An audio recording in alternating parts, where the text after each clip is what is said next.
सत्य के साथ। कोई दवाई आपको बाहर 100 रुपये की मिली और अस्पताल के अंदर 50 रुपये की मिली या 500 की। तो एक वायरस ने 4 साल पहले तबाही की कि वैक्सीन से कोई खतरा नहीं था, वैक्सीन ने लाइफ बचाई है।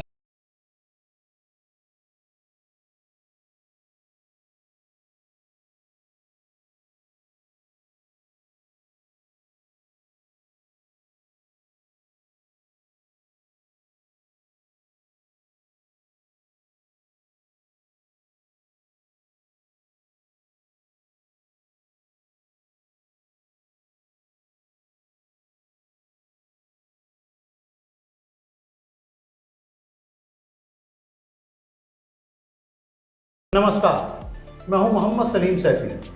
आज हम स्वास्थ्य से जुड़ी बातचीत शुरू करने से पहले आपको बताना चाहते हैं कि आज हमारे स्टूडियो में जो शख्सियत मौजूद है उसे लोग फरिश्ता कहते हैं। राजधानी देहरादून में महेश कुडियाल एक ऐसा नाम है कि जिन्होंने न जाने कितने लोगों की ज़िंदगी बचाई है। ऊपर अल्लाह है और नीचे डॉक्टर महेश कुडियाल हैं। हर आदमी जब डॉक्टर महेश कुडियाल के पास पहुंचता है तो उसे जीने की उम्मीद बन जाती है और ऐसे ऐसे टिपिकल केस डॉक्टर कुडियाल ने सॉल्व किए हैं कि जिन लोगों को जीने की कोई उम्मीद नहीं थी मगर वो आज राजी खुशी हैं। ऐसे ही बहुत सारे किस्से हमारे सामने हैं, लेकिन डॉक्टर कुडियाल सारा श्रेय भगवान को देते हैं, अपनी मेहनत को देते हैं और कहते हैं कि मैं जो कर रहा हूँ अपना फ़र्ज़ निभा रहा हूँ। डॉक्टर कुडियाल की एक ख़ास बात यह है कि कभी भी मरीज़ को पैसे उगलने वाले एटीएम नहीं मानते, क्योंकि इनका मानना यह है क्योंकि हम इंसान हैं और इंसान होने के साथ साथ इंसानियत का फ़र्ज़ निभाना भी हमारे लिए बहुत मायने रखता है। तो आज हम बात शुरू करते हैं डॉक्टर महेश कुडियाल जी से। डॉक्टर साहब, आप राजधानी के बहुत बड़े मेडिकल इंस्टीट्यूट CMI के डायरेक्टर हैं, लेकिन उसके बावजूद भी आप पैसा बनाने वाली मशीन ना मानते हुए अपने आप को समाज के प्रति एक समर्पित इंसान मानते हैं। ये सोच कहाँ से आई आपको? पहले बहुत बहुत धन्यवाद आपने इस इंट्रोडक्शन के लिए, जो आपने देखा शायद ज़्यादा ही बोल गए आप कुछ इसमें मेरे बारे में। ऐसा नहीं है। देखिए, मैं समझता हूँ कि अगर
कॉलेज बनाने में करें, चाहे वो सड़क बनाने में करें, चाहे बिल्डिंग बनाने में करें, उसको कहीं ना कहीं वो अपना इन्वेस्टमेंट पे अपना रिटर्न चाहता है। अच्छी बात तो ये हुई कि अब जो लोगों को पहले मौका नहीं मिलता था, देखिए ये मैं नहीं कह सकता हूँ कि जो लोग उस समय मिडिल कॉलेज में जाते थे वही इसके लायक थे। कुछ थोड़ा 10% अगर किसी का कम है तो उसको नहीं एडमिशन मिलता उससे। तो मैं चाहता हूँ कि ये एक अच्छी चीज़ तो ये हुई है कि जो लोग नहीं कर पा रहे थे, देखिए गवर्नमेंट कॉलेज की भी बड़ी है चीज़, पर हाँ अगर गवर्नमेंट कॉलेज की बढ़ती, लोगों को उतना इन्वेस्टमेंट नहीं करना पड़ता जितना कि प्राइवेट कॉलेज में करना पड़ता है। ऑब्वियसली अगर कोई कोई भी पेरेंट्स अपने बच्चे को पढ़ाने 1 करोड़ 1.5 करोड़ रुपये उनको खर्च करना पड़ेगा, तो बच्चे के दिमाग में भी रहता होगा और पेरेंट्स के दिमाग में रहता होगा कि शायद ये हमारे को कमा के देगा, या कुछ लोगों ने इंटरेस्ट पे ले रखा। तो इसमें अच्छा ये हुई कि अधिकतर लोगों को डॉक्टर बनने का मौका मिल गया। हमारे दूरदराज के जो इलाके थे जहाँ पे लोग नहीं, पहले देखिए आप, मैं जब आया था सर, आप देखिए जब मैं न्यूरो सर्जन बना था पूरी कंट्री में 400 थे, पूरी कंट्री में। मैं तो इसलिए आया कि मैंने पहाड़ की दुर्दशा देखी थी। लेकिन अगर मैं चाहता तो मुझे ये अमेरिका में नौकरी मिल गई थी, वहाँ गए थे हम मिडिल ईस्ट में चले जाते हैं। मेरे को KGM लखनऊ में जॉब मिल रही थी, तो हमें लगा नहीं यार हमें पहाड़ की सेवा करनी है, एक कर्ज हमारे वापस जाए। आज के दिन में न्यूरो सर्जन श्रीनगर जाने की भी सोच रहा है, हल्द्वानी जाने की सोच रहा है, अल्मोड़ा जाने की सोच रहा है, क्योंकि अब वो अफोर्ड कर सकता है, अब वो जा सकता है, क्योंकि अब सेचुरेशन इतना आगे, इतने ज़्यादा लोग आ रहे हैं। मैं अगर उसमें चाहता तो उत्तरकाशी नहीं जा सकता, क्योंकि ना वहाँ सुविधाएँ थी ना कुछ था। तो मेडिकल में ज़्यादा नंबर आने से ये तो फ़ायदा हो गया है कि अब शायद दूरदर्श के इलाकों में लोग जाने लग गए। आप कभी सोच सकते थे आज से 20 साल पहले कि श्रीनगर अल्मोड़ा में CT स्कैन होंगे, कभी सोच नहीं सकते थे। पर साथ में बुराई ये आ गई कि थोड़ा इसमें कॉमर्शलाइजेशन बट नेचर आ गया। अगर आप कोई भी डॉक्टर MD रेडियोलॉजी करता है और वो श्रीनगर में या वो अल्मोड़ा में इन्वेस्ट करके 1.5 करोड़ रुपए इन्वेस्ट करके, तो वो चाहेगा कि मेरे इस पर रिटर्न आए। उसमें सरकार की कोई पॉलिसी अगर हो जिसमें वो कहीं, आप देखिए आज आप कोई मेडिकल इक्विपमेंट खरीदो उसमें वो 18% GST देना पड़ता है। तो बुराइयाँ देखिए दोनों तरफ से आई हैं। मैं नहीं कह सकता कि टोटल डॉक्टरों का दोष है इसमें। आप मेडिकल इंस्ट्रूमेंट आप उनको, आप किसी को आप भी उसमें टैक्स उसमें वो करिए, कम करिए, इंटरेस्ट कम रेट पे दीजिए, तो लोग भी कम उस पर रेट्स पे करेंगे। अब अगर कोई रेडियोलॉजी का लड़का आता है और MRI लगाता है, उससे 6 करोड़ रुपए का इन्वेस्टमेंट है, तो हो सकता है वो उसको अगर 10 कर रहे हैं तो 10 में से 4 वो जबरदस्ती कर रहा हो, क्योंकि उसको इंटरेस्ट देना है, वो सुविधा बंद हो जाएगी। तो इसीलिए मैं कह रहा हूँ कि दोनों तरफ से प्रॉब्लम्स हैं, और अगर गवर्नमेंट चाहे तो ये प्रॉब्लम सॉल्व हो सकती है। तो डॉक्टर फुडियाल ने जो एक बुनियादी बात रखी है कि बेसिकली इलाज महंगा है या डॉक्टर महंगा है, इसे इसकी जड़ में पहुंच जाए डॉक्टर फुडियाल। सीधे तौर पे अगर मेडिकल सुविधाओं को सस्ता करना है तो इक्विपमेंट पर भी सरकार को सोचना होगा, यानी कि टैक्सेस जो हैं मेडिकल इक्विपमेंट्स पे, मशीनों पे, वो कम होगा तो जाहिर बात है तो कम पैसा लिया जाएगा तो इलाज भी सस्ता होगा। डॉक्टर साहब, जैसे कोरोना काल के अंदर त्राही त्राही मची पूरे देश भर में, तो उसके अंदर ये सामने आया कि फार्मा माफियाओं ने लोगों की मजबूरी को बहुत भुनाया, यानी कि मौत का खौफ। आमतौर पर कहा जाता है कि डॉक्टर मौत का खौफ दिखाकर पैसा बनाता है, वो कोरोना में साबित हुआ। 3-4 अलग अलग फेजेस में लोगों ने अपनी ज़िंदगी बचाने के लिए अपनी उम्र भर की कमाई लगा दी। तो ये जो फार्मा माफिया है, इन्हें आप किस नज़रिए से देखते हैं? नहीं, ये भी बहुत अच्छा क्वेश्चन आपका। और समाज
प्रैक्टिकली फिजिबल नहीं। मिडिल कॉलेजों के लिए इसलिए बढ़िया हो गया वो एक स्कीम, क्योंकि उनके यहाँ स्टूडेंट्स आते हैं और वो टीचिंग के लिए आते हैं, तो उनके लिए तो इनफैक्ट ब्लेसिंग इन डिस्गाइज। उनको पहले जिनका फ्री ट्रीटमेंट करते हैं उनको अब उनको वो पैसा मिलने लग गया। योजना ठीक है, पर चूंकि मरीज कभी प्राइवेट हॉस्पिटल जाता है उनको पता था कि यहाँ नहीं हो सकता, दूसरे में जाता वहाँ नहीं होता, तो इसको थोड़ा ब्रॉडर उसमें उनको लाना है तो उनको प्राइवेट हॉस्पिटल इंक्लूड कर देना चाहिए। उसमें दो तरीके से, ये तो उनके रेट थोड़ा रिवाइज कर दिए। मैं एग्जाम्पल बताऊँ होता क्या, देखिए जिन्होंने भी रेट फिक्स करें उन्होंने लगा कि ऑल इंडिया इंस्टीट्यूट में एक गवर्नमेंट ऑपरेशन में कितना खर्चा आता है। उनको सर गवर्नमेंट ऑपरेशन 20,000 खर्चा आता है, पर उन्होंने ये नहीं देखा कि बिल्डिंग गवर्नमेंट की, डॉक्टर को फीस गवर्नमेंट देने जा रही है, अल्ट्रासाउंड गवर्नमेंट ने लगा रखा है, तनख्वाह नहीं दी, ये तो सिर्फ 20,000 में हुआ है जो डिस्पोजेबल दवाइयाँ उसमें। तो उन्होंने ठीक है 20 का 25 कर दो और प्राइवेट से लो तो करें। तो थोड़ा वो आई थिंक वो प्रैक्टिकलिटी प्रॉब्लम है, बट योजना अच्छी थी और मैं समझता हूँ चाहे वो कुछ लोगों का भला हो, लेकिन इसमें भला हो रहा है। यानी कि एक प्रैक्टिकल समस्या डॉक्टर साहब ने बताई कि जो सरकारी इंस्टीट्यूट के जो पैसे हैं, हर चीज़ गवर्नमेंट उपलब्ध करा रही है, उनकी जो बेसिक कॉस्ट है 20,000 रुपये, जबकि वही कॉस्ट प्राइवेट इंस्टीट्यूशन में 50,000 या 60,000 जाएगी। तो ऐसे में कोई भी इंस्टीट्यूशन होगा वो अपने हाथ खींचेगा, और इसी की समस्या आयुष्मान कार्ड धारकों को होती है। वो लोग एक दरवाजे से दूसरे दरवाजे तक दौड़ते रहते हैं, लेकिन प्रैक्टिकल चीज़ जो समझनी है वो सरकार के उन लोगों को समझनी है जो पॉलिसी बनाते हैं, क्योंकि हर चीज़ सीएम नहीं कर सकता, हर चीज़ चीफ सेक्रेटरी नहीं कर सकता। जो पॉलिसी बनाने वाले लोग हैं वो प्रैक्टिकल पॉइंट्स को नज़रअंदाज कर रहे हैं। ये चीज़ माननीय मुख्यमंत्री हो, चीफ सेक्रेटरी हो, उन्हें इन सबको बैठा के, प्राइवेट सेक्टर के डॉक्टर्स को बिठाकर, हॉस्पिटल ओनर्स को बिठाकर ये तमाम चीज़ें सॉल्व करनी पड़ेगी, क्योंकि ये समस्या जनमानस की समस्या, जिसे खुद डॉक्टर कुडियाल एक्सेप्ट कर रहे हैं कि अगर ये प्रैक्टिकल चीज़ सरकार समझेगी तो ये समस्याएं दूर हो जाएंगी। डॉक्टर साहब, कोरोना काल में वैक्सीन लगी, वैक्सीन के बाद में लोगों को तरह तरह की भ्रांतियाँ, गलतियाँ और एहसास होने लगे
बिहेवियर में चेंज लाएं।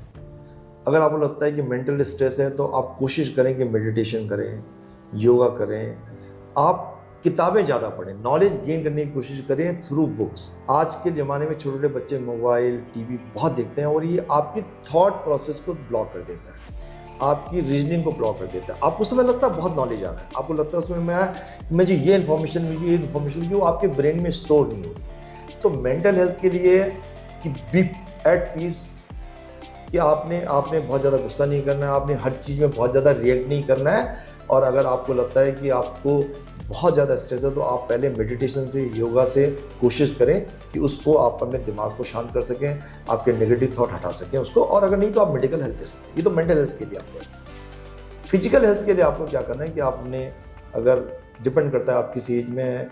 बच्चों के लिए मैंने बताया मोबाइल इज़ अ प्रॉब्लम, और आने वाले समय में हमें इसका कारण भी और मालूम पड़ेंगे, चाहे वो रेडिएशन से रिलेटेड है, चाहे वो डायरेक्टली आपकी इंटेलेक्ट से रिलेटेड है।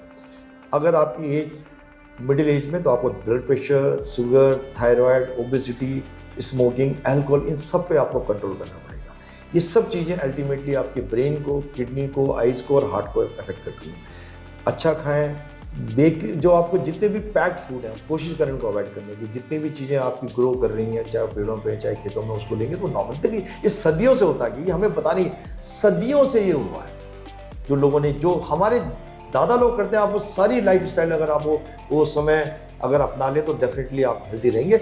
जहाँ तक बात है, लोग कहते हैं साहब कि देखिए आज के ज़माने में, उस समय लोग जो मरे वो इन्फेक्शियस डिजीज से मरे, टेटनस हो जाती थी, कोलेरा हो जाता था, उससे मर जाते थे।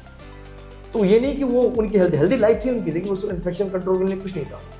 तो मेंटल हेल्थ के लिए मैंने आपको बताया, और फिजिकल हेल्थ के लिए आप जितने भी रिस्क फैक्टर्स हैं उनको कंट्रोल करें। एक्सरसाइज अपनी लाइफ में लाएं। अगर आप एक्सरसाइज कर सकते हैं, जरूरी नहीं कि आपको जिम जाना, अगर आप आधे घंटे 5 घंटे ब्रिस्क वॉक कर लें वो भी बहुत इंपॉर्टेंट है।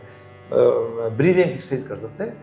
और सबसे इंपॉर्टेंट, अगर आप खुश रहते हैं तो आपकी 90% बीमारी आपके अपने आप खत्म हो जाएगी। डॉक्टर साहब, आपने हमें इतना वक्त दिया और जन सेवा में आप लगातार लगे रहते हैं, और मुझे लगता है कि आप अपनी आमदनी का एक बड़ा हिस्सा जन सेवा में भी खर्च करते हैं। तो अंत में मैं आपसे एक रिक्वेस्ट करूँगा कि आप हमारे दर्शकों से, उत्तराखंड की जनता से CMI की तरफ से कोई कमिटमेंट करें।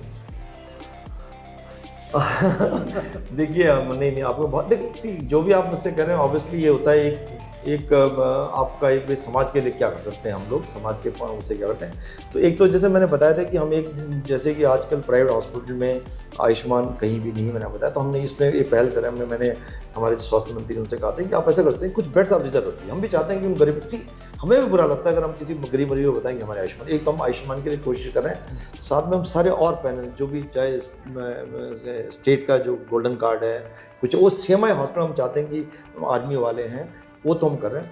और दूसरा हम एक जरूर चाहते हैं कि आपने, आई थिंक जो पर्सनल आपका एक्सपीरियंस होगा, CMI हॉस्पिटल में आज तक कभी ऐसा नहीं हुआ, सपोज आपको सर्जरी होनी है, कुछ होना, कि आपको उस समय आपको कहीं आपको कोई कह दे कि आप एडवांस जमा कर दीजिए, जब आपको काम हो जाता है तब आपको पैसे जमा करने के लिए कहते हैं। तो वो भाई ऑब्वियसली कि प्राइवेट हॉस्पिटल होता है। लेकिन और आने वाले टाइम में हम कोशिश करेंगे हम फ्री हेल्थ कैंप लगाएं और लोगों को हेल्थ संबंधी जो भी हम, चाहे डिजिटल मीडिया के थ्रू जो हेल्थ अवेयरनेस जो इन्फॉर्मेशन है वो देने की कोशिश करें। धन्यवाद डॉक्टर साहब। तो ये थे हमारे मेहमान डॉक्टर महेश पुलियाल जी, और उन्होंने वो वादा किया है जो एक इंसानियत के लिए किसी भी डॉक्टर को करना चाहिए, कि जन जागरूकता के लिए हर वक्त तैयार रहेंगे। और उसी मिशन के तहत डॉक्टर पुलियाल अपने व्यस्तम वक्त निकाल के अपने शेड्यूल में से हमारे स्टूडियो आए, वरना आज के ज़माने में कोई डॉक्टर इतना वक्त निकालेगा तो कैलकुलेटिव होता है, वो सोचता है कि जितना वक्त मैंने जन जागरूकता के लिए दिया, इतने वक्त में तो मैं इतना पैसा बना सकता हूँ। लेकिन डॉक्टर महेश पुलियाल एक ऐसी शख्सियत हैं जिन्होंने पहाड़ का दर्द सहा है और पहाड़ में रहकर अपना बचपन गुजारा है। उन्होंने उस तकलीफ को अपने आंखों से देखा और महसूस किया। उसी के बाद में CMI की स्थापना हुई, और डॉक्टर महेश पुलियाल ने आने वाले वक्त के लिए भी वायदा किया कि अगर सरकार साथ कंधे से कंधा मिलाकर चलेगी तो दवाइयों की कीमतों में भी कमी लाई जा सकती है और इलाज भी सस्ता किया जा सकता है। अब देखने वाली बात यह है कि डॉक्टर महेश पुलियाल के इस सुझाव पर उत्तराखंड सरकार और उसके आला अधिकारी और पॉलिसी बनाने वाले लोग क्या फैसला करते हैं। डॉक्टर पुलियाल अपनी तरफ से इंसान निभाते रहेंगे। फिलहाल हमें इजाज़त दीजिए। अगले बार किसी और सलाह के साथ डॉक्टर महेश कुडियाल जी को फिर हम आमंत्रित करेंगे, फिर आपको नई सलाह देंगे। नमस्कार। नमस्कार।